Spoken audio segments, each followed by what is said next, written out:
equals does your device need fixing? We offer a free diagnosis.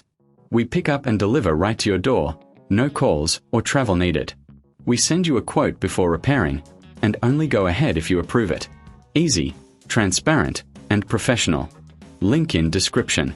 To start, ensure you have the right tools, a screwdriver, pliers, and a clean cloth. First, unplug your Thermomix 21 for safety.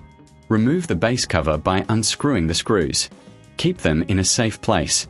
Next, inspect the internal components for any visible damage or wear.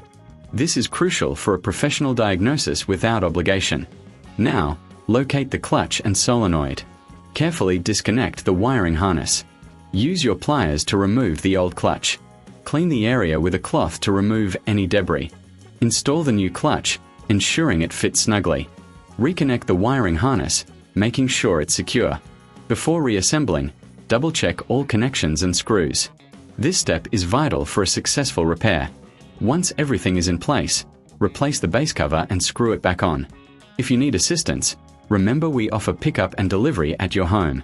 No calls, no travel, just a simple quote before repair. Your Thermomix will be back in action in no time. Does your device need fixing? We offer a free diagnosis. We pick up and deliver right to your door, no calls or travel needed. We send you a quote before repairing, and only go ahead if you approve it. Easy, transparent, and professional. Link in description.